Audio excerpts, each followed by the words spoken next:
Бұлбұл мен тоқылдақ. Аяғда құс атаулы сайрай білмейді екен. Бірде олар алыс шақарда құстарға ән салуды үйрететін өнерлі қария тұрады дегенде естиді. Құс патшасы мәртебелі қыран тоқылдақ пен бұлбұлды ән үйреніп келіңдер деп сол қалаға аттандырады. Ең айтулы әнші атануға асыққан тоқылдақ қарияға бірінші болып жетеді. Сол бойда есікті де қақпастан кіріп келеді. Амандасу жайына қалып, өктем үнмен бұйыра сөйлейді. «Әй шал, маған ән салуды үйрет. Тез, тосып тұруға уақытым жоқ» дейді. Нағыз әнші әдепті болу керек қой.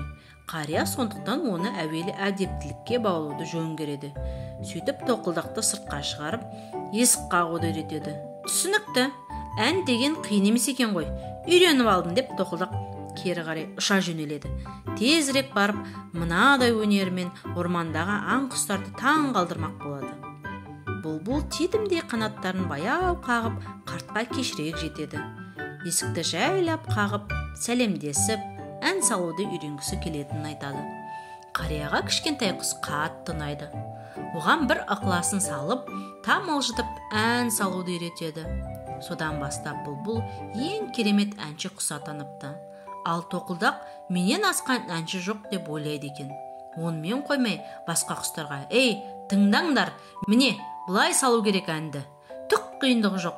Нағыз ән осы. Сенбесеңдер, қарт ұстаздан сұраңдар» деп мақтанатын көрінеді. Содан бері тоқылдақ тоқылдатумен, бұлбұл ән салумен келе жатыр екен. Соңы.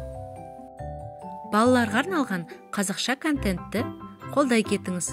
Ол үшін арнамызға тіркеліп, жүрекшені басып, пікір қалдырыңыз. Өзіңіздің достарыңызбен бөлісіңіз.